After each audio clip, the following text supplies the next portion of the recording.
provided horrible customer service here. I will admit that. We did. Horrible customer service. You Whether it was targeted an politically individual. motivated or not is a very different question. Horrible customer service. That is the way the acting IRS commissioner described the awful practices that the IRS first denied and now admits it was mired in for years. But the IRS is not a business, and we are not its customers. Individuals and businesses are forced to adhere to its widening authority, and its decisions can actually destroy lives and businesses. A thought not lost on our next guest, who says his organization was one of those targeted by the IRS for its political views. Kevin Kookogey is founder and president of Lynchpins of Liberty, and he joins us now.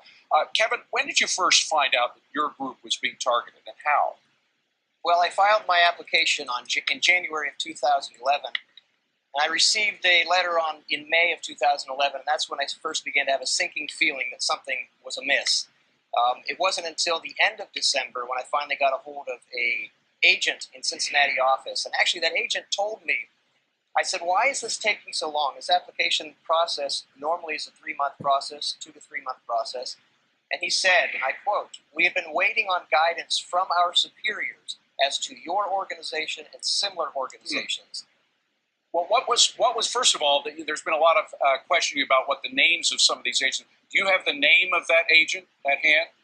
Well, actually, I do have the name of that agent. I'm keeping it disclosed for now because, number one, there's a lawsuit that's going to proceed next week. I'm also being considered for testimony on Congress, so I'm putting that close to the vest. But you do have names, so even though names did not come out today in congressional hearings, you do have names, and you are going to provide those to under closed doors or out in the public? No, we'll do that out in the public. It's just a matter of doing it at the right time. Okay. Specifically, and this is a question that is of very sincere interest to a lot of business folks who are watching out there, were they asking you for the names of your donors? Because a lot of business people donate to a lot of causes. Some do under the names of the company, some do personally. Were they asking for the names of your donors?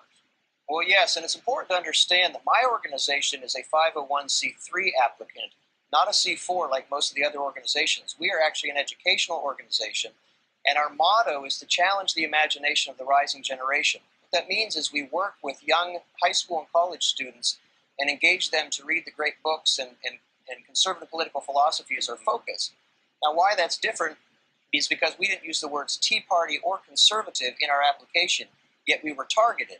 We were targeted because of our ideas. So your question is, did they ask for our donors? Yes, they asked for our donors, but they also asked for me to identify those I am teaching and to give them details about what I'm teaching them. Imagine what I would tell the parents of some of these students are minors. I can't turn their names over to the IRS. Now, it's sort of a rhetorical question, but would businesses have been reluctant to contribute to your organization if they had known that their names were going to be passed around among a lot of IRS officials? Well, businesses probably wouldn't contribute to my organization, again, because I'm an educational nonprofit, but I actually lost a $30,000 grant from a reputable nonprofit because they couldn't wait for the delay. And in addition to that, I lost another $30,000 to $50,000 of my own funds. So clearly there was damage. All right, and all of this is of interest because the president was pushing back in 2010 for the names of donors to organizations that had interest in organizations like yours. In fact, we have a soundbite from the president back, I believe it's March 2010. Play that sound.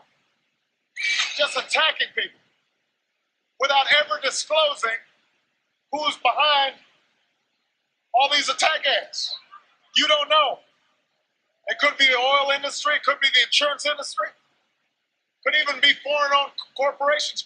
So the president is complaining publicly about not knowing who the donors are to these organizations, and surprise, surprise, then the IRS begins to ask organizations applying for status who their donors are. Yeah, and again, in my situation, it's particularly egregious because I work with young people. For the IRS to be asking for the names of the young people with whom I work, it's illegal. And I go back to the quote at the beginning of this, the idea that Steve Miller said that it is a customer service issue. Look, Zappos sending me a pair of shoes that are too big is a customer service issue. But using the IRS for political purposes is illegal. Right. And we are captive audiences of the IRS. We are forced to do it, otherwise they put us in jail. Listen, Kevin, let us know what happens. Best of luck to you. Thank you so much for coming in. I appreciate it. Thank you very much, David. Thank you.